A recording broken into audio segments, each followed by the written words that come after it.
नाम से पहचान करो, निर्जला। कितनी सुंदर नाम। अब नाम इतना सुंदर है तो एकादशी कितनी सुंदर होगी। अब एकादशी इतनी सुंदर होगी तो जिस दिन तुम व्रत करोगी एकादशी का तो तुम कितनी सुंदर होगी। मतलब भगवान कितने प्रेम से स्वीकारेगा कि इसका हृदय कितना सुंदर है। ऊपर की सुंदरता मत देखो साहब, व्रत करने से भीतर की सुंदरता। जितनी भी माताएं एकादशी का व्रत करती है बहुत ध्यान से सुनना आज की कथा को। शायद जिंदगी में मिली ना मिली, पर ये कथा का रिश्ता तो बहुत ध्यान से सुनना। ध्यान से निर्जल एकादशी है। स्कंद पुराण यहां तक कहती है कि इस कथा के चरित्र को जो श्रवण कर लेता है उसको 26 एकादशी करना भी नहीं पड़ती। इस एकादशी की केवल ये कथा सुनकर ही वो तर जाता है। बहुत ध्यान से सुनना इसको, कथा तो बड़े भाव से सुन लो इसको, है? बड़े प्रेम से। इसलिए सारी एकादशियों में निर्जला एकादशी की महत्वता शास्त्र प्रमाण करता है महाराज। निर्जला एकादशी का उद्यापन जो करा जाता है, उसका उद्यापन और प्रदोष का जो उद्यापन करा जाता है, इन दोनों का क्रम लगभग एक जैसा ही। तो निर्जला पहुंची है और निर्जला ने जाकर भगवान नारायण से निवेदन करा। भगवान विष्णु ने पूछा, क्या बात है निर्जला, आज तुम खेलती हुई यहां पर आकर खड़ी हो गई, क्या हुआ क्या है? क्या तुमको गौलोक धाम में आनंद की अनुभूति नहीं हो रही जो तुम बैकुंठ में आई हो? निर्जला घूमती घूमती भगवान के सम्मुख में पहुंच गई। भगवान ने पूछ रहे हैं, बार बार पूछा, निर्जला हुआ क्या तुमको?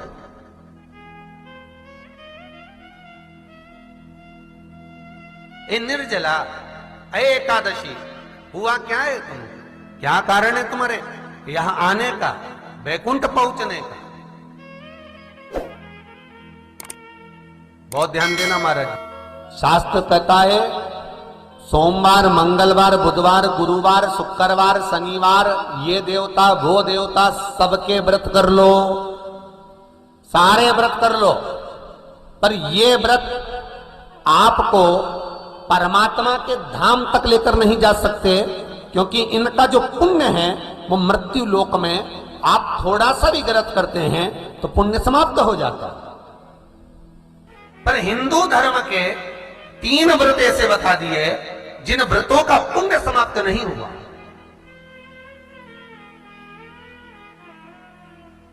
हिंदू धर्म के 3 व्रत ऐसे हो गए जिनका पुण्य समाप्त नहीं हुआ महाराज। जिनका पुण्य प्रबलता में बढ़ता गया। पहले नंबर पर एकादशी, दूसरे नंबर पर प्रदोष और तीसरे नंबर पर शिवरात्रि।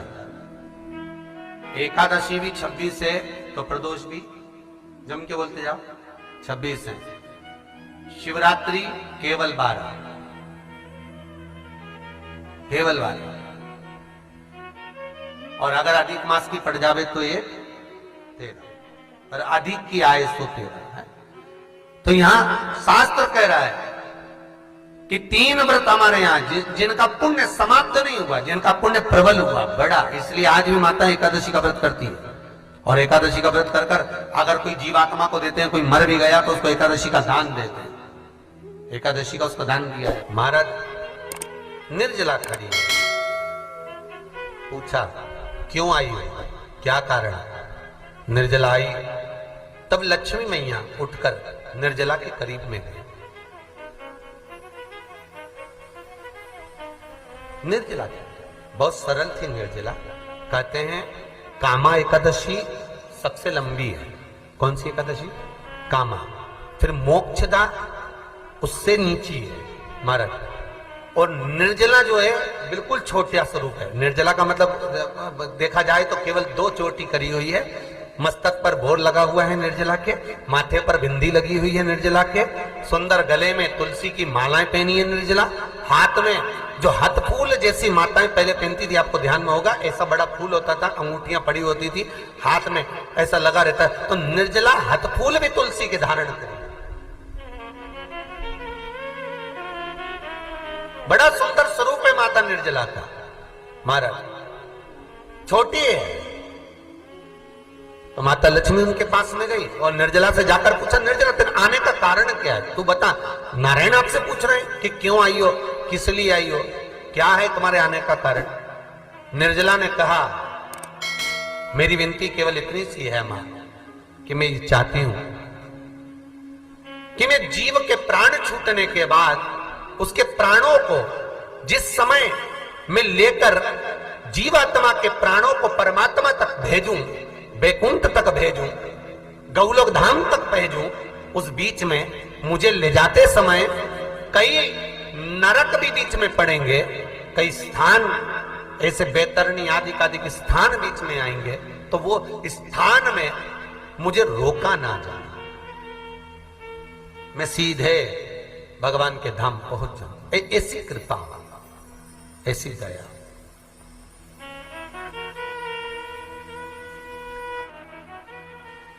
स्कंद पुराण यहां तक कहती है कि इस कथा के चरित्र को जो श्रवण कर लेता है उसको 26 एकादशी करना भी नहीं पड़ती। इस एकादशी की केवल ये कथा सुनकर ही वो तर जाता है। बहुत ध्यान से सुनना इसको, कथा को। कोई आपसे पूछे कि एकादशी का जन्म कब हुआ था? मार्गशीर्ष मास की सुंदर कृष्ण पक्ष की एकादशी के दिन, जब 11वां दिन था भगवान को सोते हुए, तब भगवान के शरीर से एक कन्या ने, एक स्त्री ने जन्म लिया। 11वें दिन जन्मी, इसलिए भगवान आगे इसका नामकरण संस्कार करेंगे, उसका नाम एकादशी रखेंगे।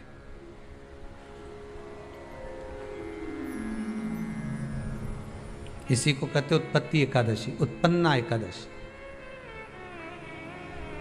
प्रकट हो पाप पुरुष ने देखा कि कोई कन्या आ रही, बड़ी सुंदर है, बड़ी सरल, बड़ी अच्छी दिख रही है। और पाप पुरुष ने देखा इतनी सुंदर कन्या, इतना सुंदर उसका स्वरूप,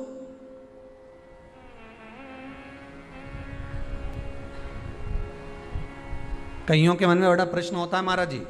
कई माताएं बहुत प्रश्न करती हैं, कहती हैं गुरुजी क्या एकादशी का व्रत केवल वेदव्य नारी करती है? क्या एकादशी का व्रत केवल संत करते हैं, साधु करते हैं? नहीं नहीं, एकादशी का व्रत तो जन्म लिया बच्चे से लेकर मृत्यु के घाट पर पड़ा हुआ व्यक्ति भी एकादशी का व्रत कर सकता है।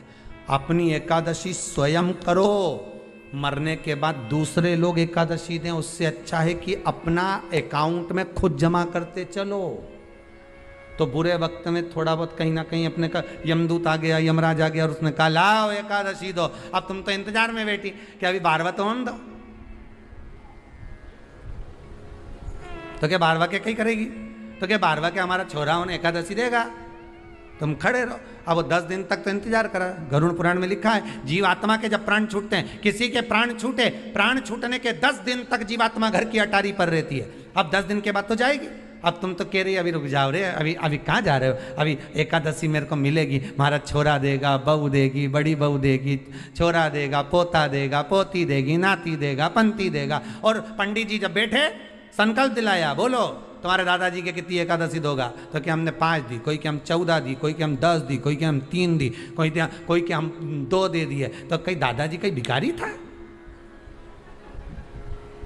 ये दादाजी की कथा नहीं, अपनी कथा। अपन क्या भिखारी है जो दूसरे की एकादशी लेकर जाएंगे?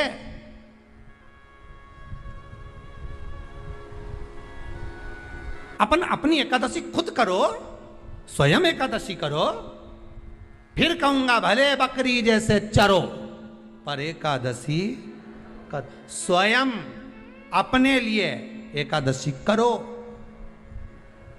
जिस समय पर जाएं तो इंतजार नहीं करना पड़े कि रुक जाए 12वां तो होने दे, अभी एकादशी पंडित जी संकल्प छुड़ाएगा ना जब मिले। नहीं हम तो अब भी ले के जाए। तो क्या ले चल, मैंने तो खूब करी, पूरा साल की एकादशी करी, तुझे क्या ही मालूम रहेगी यमराज? चल चल मुझे ले चल। एकादशी की मृत्यु दीजिए, द्वादशी को दाग वृंदावन की लकड़ी दीजिए दोनों। ऐसी कृपा प्रभु। एक सुंदर जो स्त्री का जन्म हुआ, जो कन्या का जन्म हुआ, जो एक सुंदर स्त्री जो जन्मी है, भगवान विश्राम जो कर रहे हैं, सो रहे हैं,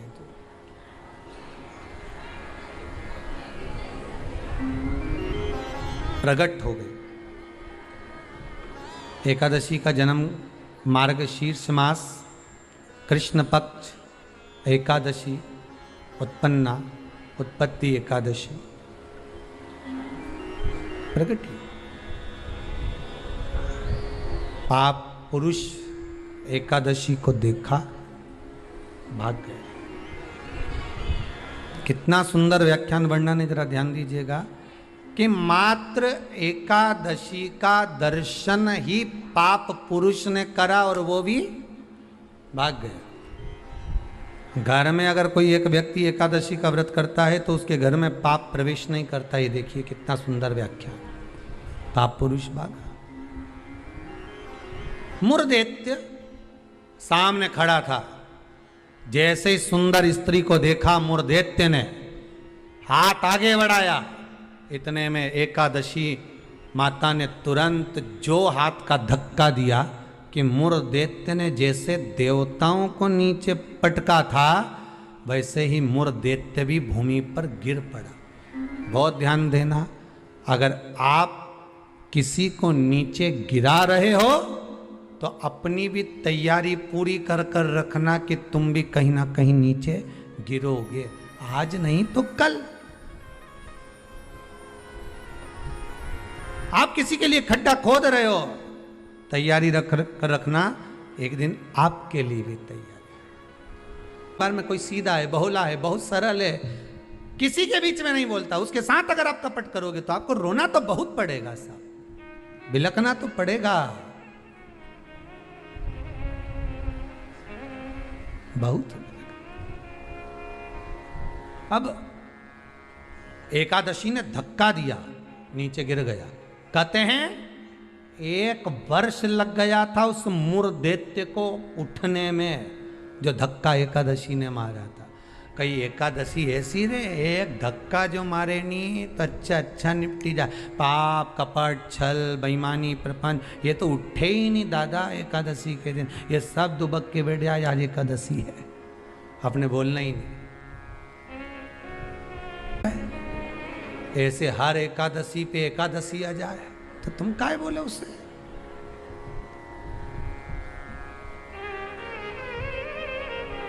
और फिर वो आंखों दिखाए जम के, समझ लेना एकादशी माता आज गुस्से में है। तो क्यों बोलने जाओ तुम उसको? जो धक्का दिया उठा ही नहीं, उठा फिर आया झगड़ा करने के लिए। एकादशी ने जो पछाड़ा, कहते हैं सिर के इतने टुकड़े हो गए थे कि बीनना भी मुश्किल थे मुरदैत्य के। प्राण छूट गए। पाप पुरुष सामने आकर खड़ा हो गया। फिर आया। एकादशी ने तो केवल अपने केश का एक भाग हवा में उड़ाया, इतने में तो पाप पुरुष भागा, भगवान के पास जाकर उठाया। उठो उठो प्रभु, बहुत देर सो लिए, उठ जाओ जरा जल्दी उठ जाओ। भगवान बोले तू कौन है? मैं पाप पुरुष, पाप हूं मैं, तो तूने मुझे क्यों जगाया? ये एकादशी तो मुझे परेशान करके रखी है। घर घर में लोग एकादशी करे और मुझे प्रवेश नहीं करने दे। अब तुम बताओ क्या करूं? भगवान ने कहा चिंता मत कर, अन्न के अंदर जाकर बैठ जा। एकादशी के दिन जो अन्न खाएगा बस पाप पुरुष उसी में प्रवेश कर जाएगा। पाप पुरुष उसी में प्रवेश करेगा, तू अन्न के अंदर जाकर बैठ जा। ठीक है, मैं अन्न के अंदर जा। भगवान के नेत्र खुले, एकादशी को देखा। इतनी सुंदर एकादशी थी साहब, इसलिए शास्त्र कहता है कि जितनी एकादशी होती है 26 की 26 एकादशी का अगर आप वर्णन करेंगे, 26 की 26 एकादशी का यदि आप स्मरण करेंगे तो एक एक एकादशी का अगर नाम स्मरण करें तो कितना कितना सुंदर। चैत्र के महीने में 2 एकादशी, कामदा पाप मोचन। बैसाख में 2, वरुथनी मोहिनी। ज्येष्ठ महीना अपरा निर्जला। आषाढ़ योगनी देवशवनी। श्रावण महीने की कामिका पुत्रदायिनी। भादो महीने की अजा परिवर्तनी। अश्विनी महीने की इंद्रा पापकुशा। कार्तिक महीने की रमा प्रबोधनी। मार्गशीर्ष मास की उत्पन्ना और मोक्षदा। पौष महीने की सफला और पुत्रदा। माघ महीने की परतिला और जया, फागुन महीने की विजया और आमल की एकादशी, अधिक मास की पद्मनी और परमा। सबसे पहला नियम एकादशी व्रत का, सबसे पहला नियम है कि आप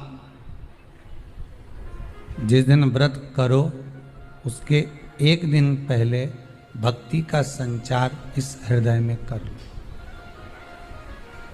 भक्ति का संचार इस हृदय में कर लीजिए। जिस दिन आप व्रत करो, जैसे एकादशी का व्रत कर रहे हो तो दशमी के दिन शाम का समय जब आवे, रात्रि जब होने लगे, शाम का समय आवे और रात्रि का आप जब भोजन ग्रहण करो तो उस भोजन में कोई ऐसा पदार्थ ग्रहण मत करिए जिस पदार्थ के कारण आपकी एकादशी बिगड़ जाए।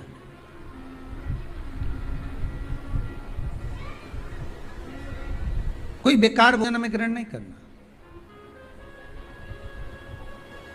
श्रेष्ठ भोजन ग्रहण करिए दशमी के। और एकादशी का दूसरा नियम बहुत ध्यान से सुनिएगा। जिस दिन आपकी एकादशी का व्रत हो उस दिन प्रयास करिएगा कि अपने हाथ से किसी भी वृक्ष की कोई पत्ती टूटे ना। अपने हाथ से किसी भी वृक्ष की, पौधे की, किसी भी वृक्ष की पत्ती अपने हाथ से ना टूटे। बहुत ध्यान दीजिएगा महाराज। एकादशी का ये दूसरा नियम है कि अपने हाथ से किसी पौधे की, किसी वृक्ष की, किसी डाली की कोई पत्ती टूटे ना, कोई पत्ती ना टूटे, इसका प्रयास करिए।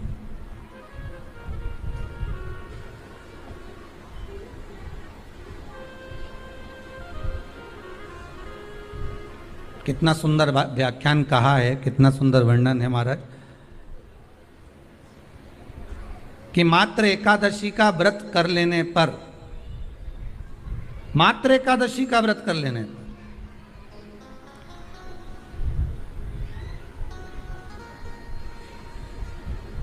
जो पूर्व में किया गया हमारा पाप कर्म है, हमने किसी जीव की हत्या करी है, हमने किसी को कष्ट प्रदान करा है, हमने किसी को अपशब्द कहा है, हमने किसी को ताने दिए, हमने किसी को आड़ा टेढ़ा कहा है, हमने किसी को गालियां दे दी है, मात्र एकादशी का व्रत ही कर लेने पर ये सारे जो दोष हैं वो समाप्त हो जाते हैं।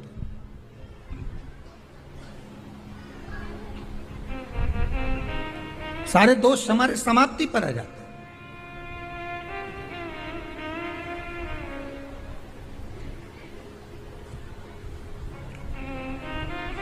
अब एक विचार करिएगा थोड़ा सा अपने मन में, अपने चित्त में, अपनी वृत्ति में एक बात उतारिएगा, एक अपने मन में एक बात को उतार कर रखिएगा कि आप अपने पाप को, अपने पाप कर्म को जिस दिन क्षीण करने वाले हो, समाप्त करने वाले हो, अपने पाप को आप जिस दिन समाप्ति पर लेकर जा रहे हो तो उसके एक दिन पहले आपको प्रसन्नता होना चाहिए कि नहीं होना चाहिए कि कल मेरा पाप कटने वाला है, कल मेरा पाप समाप्त होने वाला है, जो मैंने पाप कर्म करा है वो समाप्त होगा, जो मैंने पाप कर्म करा है वो कल समाप्त हो जाएगा। तो एक दिन पहले आपके चेहरे पर प्रसन्नता हो कि ना हो?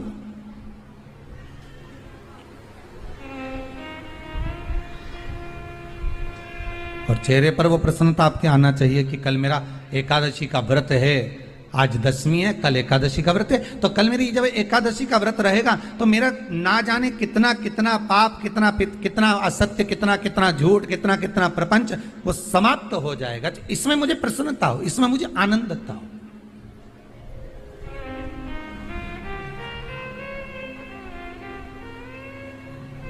तो क्या कहा गया कि प्रयास करिएगा कि एकादशी के दिन कोई वृक्ष की, कोई डाली की, कोई कोपल की कोई पत्ती ना तोड़ी जाए। क्यों? तो कहा अगर उस पत्ती को हम तोड़ देते हैं, वृक्ष की पत्ती को या क्यारे में लगी हुई कोई डाली की पत्ती को हम तोड़ देते हैं तो एकादशी का पुण्य फल प्राप्त नहीं होता, एकादशी का कोई फल हमारे खाते में नहीं जाता, पुण्य फल प्राप्त। अब फिर भले तुम चाहे तुमने मोरधन खाया हो, चाहे तुमने फिर चिप्स खाई हो, चाहे तुमने फिर व्रत का कितना ही सामान खा गए हो और तुमने सोचा कि आज मेरी एकादशी है, तो फिर उसका कोई फल प्राप्त नहीं है, उसका कोई सुख प्राप्त नहीं है आपको, फिर उसका कोई आनंद प्राप्त नहीं है आपको, फिर उसमें कोई आनंद की अनुभूति आपको नहीं मिल रही। को याद रखिए, गौदान और एकादशी, श्रीमद् वल्लभाचार्य जी ने मायावत का खंडन करा था जगन्नाथपुरी में, और श्रीमद् वल्लभाचार्य जी ने कहा था एकादशी मरने के बाद मत दो, एकादशी जीते जी दो। कहा था कि नहीं कहा था? जीते जी दान करिए। इसलिए जगदीश में, जगन्नाथपुरी में एकादशी उल्टी लटकी हुई है। करें आपने दर्शन? जगदीश में एकादशी को उल्टा लटकाया, क्यों? क्योंकि वल्लभ ने कहा कि एकादशी जीते जी दो। कई पंडितों कहते हैं तुम्हारे दादाजी मर गए, जब 12वें का दिन होता है ना तो पंडित जी संकल्प छुड़ाते हैं, दो एकादशी। बड़े बेटे ने 5 दे दी, छोटी बहू ने 3 दे दी, उसने 2 दे दी, उसने 2 दे दी, तो क्या तुम्हारे दादाजी भिखारी थे जो तुम्हारी एकादशियां लेकर जाएंगे? और तुम कौन होते हो दादाजी को एकादशी देने वाले? तुमने कौन सा इतने पुण्य कर लिए जो तुमने एकादशी दे दी? एकादशी के दान की महत्वता श्रीमद् वल्लभाचार्य जी ने कहा कि कोई व्यक्ति अगर खटिया पर सड़ रहा है, पलंग पर तड़प रहा है, हॉस्पिटल में पड़ा हुआ है, तो निवेदन है कि उसको देखने जाओ तो अपनी करी हुई एकादशी में से 2 एकादशी का दान उसको तुरंत दे दो। क्यों? तो जिससे उसको मोक्ष मिल जाए, मरने के बाद नहीं। क्योंकि मरने के बाद तो वो 10वें के दिन, गरुड़ पुराण में लिखा है 10 दिन तक जीवात्मा घर की अटारी पे रहती है। कितने दिन? 10 दिन। 10 दिन के बाद जीवात्मा चली जाती है।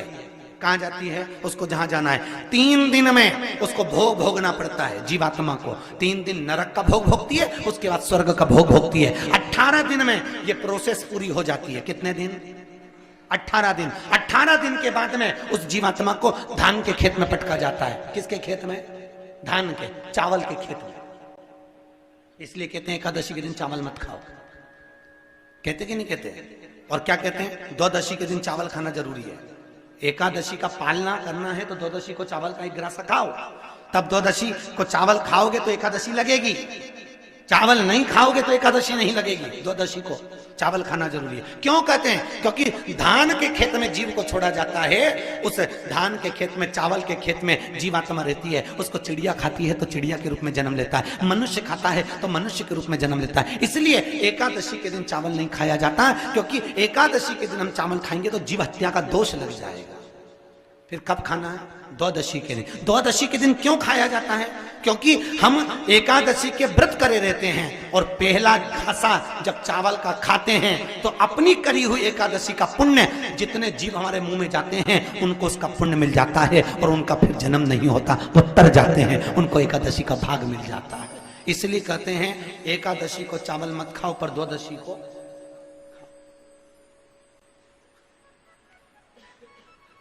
खाइए। 10 दिन तक जीवात्मा है, और आपने एकादशी कब दान दी? बोलो जम के। 12वें के दिन, 13वें के दिन आपने एकादशी का दान दिया, वो मिली उनको? अरे बोलो अच्छे से। कई तो अभी तक कर रही होगी, हमारे दादाजी के निमित्त की कर रहे हैं, कर ले। फिर वही वाली बात आ गई, गुलाब के फूल में पानी जारी है।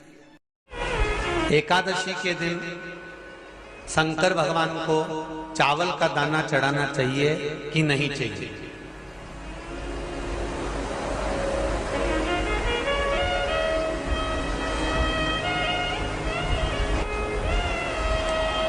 बीमार व्यक्ति से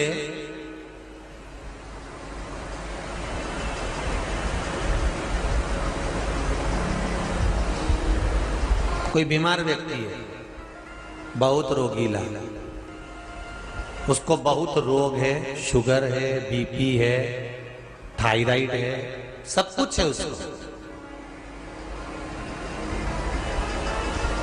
और वो रोगीला व्यक्ति जब डॉक्टर के पास जाकर पूछे, डॉक्टर साहब मेरी तबीयत ठीक नहीं रहती है, मैं बहुत कष्ट में रहती हूँ, बहुत तकलीफ है शरीर में, और अभी सावन का महीने का व्रत आ रहा है डॉक्टर साहब, 1 महीना में व्रत करती थी पहले, करूं कि नहीं करूं? तो डॉक्टर साहब क्या बोलेंगे? बोलते जाओ जरा जम के। डॉक्टर बोलेगा कि आप व्रत मत करो। डॉक्टर एक बात कहेंगे,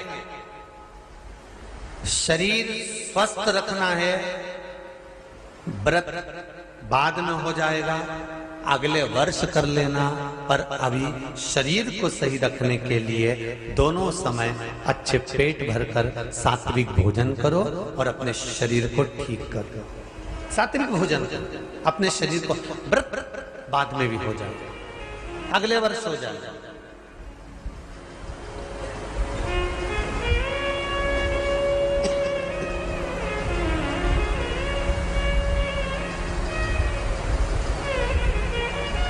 अभी तुम थोड़ा सवेरे 2 बिस्कुट ले लिया करो, सुबह नाश्ता ले लिया करो, भोजन ले लिया करो, फिर दोपहर में कुछ हल्का फुल्का लेकर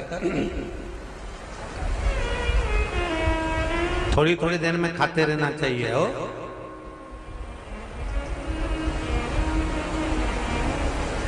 थोड़ा थोड़ा खाओ, थोड़ी थोड़ी देर में खाओ, एक साथ सुरसा जैसे मत निपटा जाए, थोड़ा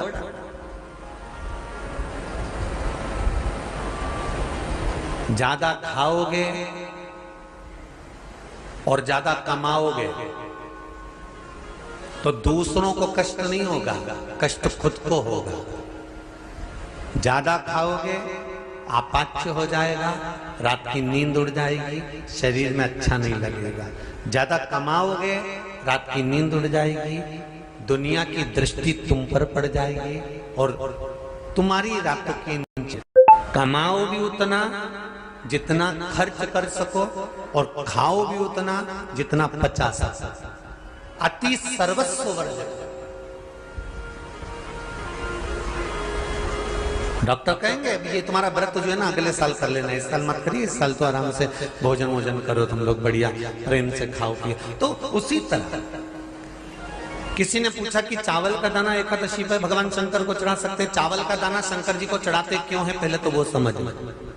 बेलपत्री का तो महत्व आपको बार बार बताया कि बेलपत्री शिव जी को क्यों चढ़ाई जाती है, कहीं रोग के लिए, कहीं बीमारी के लिए, कहीं किस कार्य के लिए, कहीं कोई कार्य के लिए, कहीं कोई कार्य के लिए। चावल का दाना अगर हम शंकर भगवान को चढ़ा रहे हैं तो क्यों चढ़ा रहे हैं, उसका कारण क्या है? चावल का दाना शिव को चढ़ाने का केवल एक कारण रहता है कि चावल को अक्षत कहते हैं।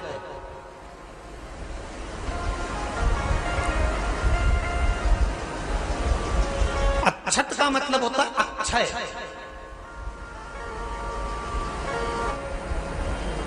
उसका मतलब क्या होता है? अक्षय, जिसका कभी क्षय ना हो। जब हम भगवान शंकर को चावल का दाना चढ़ाते हैं, जैसे बहुत ध्यान दीजिएगा महाराज, बहुत समझने वाली बात है, बहुत ध्यान से।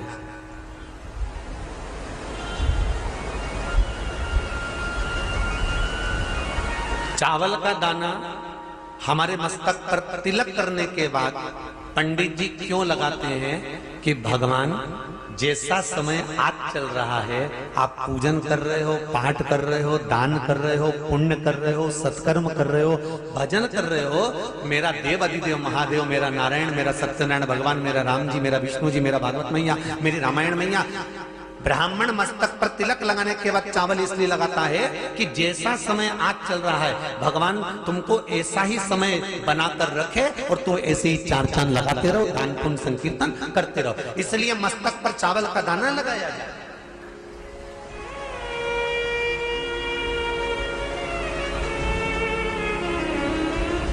कोई मर जाता है, मरने के बाद जब तक पगड़ी नहीं होती तब तक माथे पर तिलक, चावल का दाना लगाया जाता है। जम के बोलो जरा, नहीं लगाते। किसी पंडित जी से पूछो, ब्राह्मण देवता से पूछो, ब्राह्मण देवता ये कोई मर गया, और हमारा तो नियम है कि हम सिर पे तिलक लगाते हैं, चावल लगाते हैं, या पंडित जी से हम तिलक लगवाते हैं, मंदिर जाते हैं तो मंदिर में जाके तिलक लगवा के हम चावल का दाना लगवाते हैं। क्यों नहीं लगाते? उसका कारण क्या है? जब किसी के मरने के बाद 10 दिन तक 12 दिन तक मस्तक पर तिलक क्यों नहीं लगाया जाता? 10-12 दिन तक माथे पर तिलक या चावल क्यों नहीं लगाया जाता? उसका कारण है कि ये जो समय आया है, तुम्हारे यहाँ जो गमी हुई है, तुम्हारे यहाँ कोई मर गया है, तुम्हारे यहाँ किसी के प्राण छूट गए हैं, तो ब्राह्मण इसलिए तिलक नहीं लगाता आपको, इसलिए चावल का दाना नहीं लगाता कि ऐसा दिन भगवान अब ना लाए, इसको अमर ना करे, इसको अक्षय ना करे, इसको प्रबल ना करे। और जब चावल का दाना, तो यहां शिव महापुराण की कथा करी, चावल का दाना हम शिव जी को क्यों चढ़ाते हैं, भगवान को क्यों समर्पित करते हैं, भगवान के पूजन में अक्षत क्यों समर्पित करते हैं, चावल क्यों समर्पित करते हैं, उसका कारण क्या है? तो कहा आज मैंने जब चावल का दाना आपको समर्पित करा है, जिस भाव से, जिस विश्वास से, जिस श्रद्धा से, जिस मन से मैं आपको रिझा रही हूं, हे भोलेनाथ मेरी ये मनोकामना पूर्ण कर, इसको अक्षय कर देना, इसको अमर कर देना, बस इतनी कृपा आप कर। अब किसी ने पूछा एकादशी के दिन चावल चढ़ाए कि नहीं चढ़ाए, तो यहां तो सीधी सीधी बात है, बीमारी देखकर थोड़ी ना आती है कि नवरात्र चल रहे हैं कि सावन का सोमवार चल रहा है, बीमारी तो बीमारी। तुम चावल मत खाओ। तिरुपति कौन कौन गया? हाथ उठाओ। ठीक है। जगन्नाथ जी कौन कौन गया? हाथ उठाओ। हाँ ठीक है। द्वारका जी कौन कौन गया? हाथ उठाओ। ठीक है। बद्रीनाथ कौन कौन गया? हाथ उठाओ। ठीक है। एकादशी के दिन कभी तुम बद्रीनाथ चले जाओ, एकादशी के दिन तुम द्वारका चले जाओ, एकादशी के दिन तुम तिरुपति चले जाओ, एकादशी के दिन तुम जगन्नाथ चले जाओ, एकादशी के दिन तुम्हारी मर्जी पड़े भगवान के किसी धाम में चले जाओ और भगवान को भोग लगाओ और उनकी थाली को झांक कर देखना, उसमें चावल जरूर मिलेगा। उसमें ऐसा नहीं है कि चावल नहीं मिलेगा। बद्री नारायण में भगवान को चावल का भोग लगा हुआ मिलेगा, द्वारका में चावल का भोग लगा हुआ मिलेगा, आपको जगन्नाथ में चावल का भोग लगा हुआ मिलेगा, तिरुपति में मिलेगा, द्वारकाधीश में मिलेगा, नाथू द्वारा में मिलेगा, सांवरिया सेठ में मिलेगा, काकरोली जी में मिलेगा। आप जहां जाओगे वहां पर एकादशी के दिन भगवान को चावल आएगा, क्योंकि भगवान के लिए परहेज नहीं है। जो काम में डूबा हुआ है, जो आसक्ति में डूबा हुआ है, जो लोभ में डूबा हुआ है, जो वासनाओं में डूबा हुआ है, जो तृष्णा में डूबा हुआ है, और जो माता के गर्भ से जन्म लिया, एकादशी के दिन चावल उसको नहीं खाना। बहुत सुंदर संवाद है, ध्यान दीजिएगा। जिसके घर में कमाने वाले 2-4 हैं, पैसा तो आ रहा है पर घर में टिक नहीं रहा, डॉक्टर में, पुलिस में, एक्सीडेंट आदि में, कहीं गलत जगह पर व्यसन में अगर पैसा जा रहा है, जुए में, मांसाहार, मदिरा पान, या कहीं आया पैसा आने में कमी नहीं, आ रहा है पर टिक नहीं रहा, रुक नहीं रहा, कोई मांगने आ गया, दे दिया, फिर वहां से अपने पास नहीं आ रहा, अपन कह रहे हैं भैया हमारा पैसा लौटा दो, नहीं आ रहा। तो महाराज शिव महापुराण की कथा कहती है, एकादशी के दिन गंगा के जल में मात्र 7 बेलपत्री डालकर जो नंदीश्वर भगवान अर्थात जो शंकर जी के शिवलिंग के सामने नंदी होता है, उस नंदी के चरण पर गंगा का जल चढ़ाकर बेलपत्री शिव पर समर्पित कर देता है, उसके घर में रुपया रुकना चालू हो जाता है, फिर वो गलत जगह पर नहीं जाता, गलत स्थान पर वो धन जाएगा ही नहीं।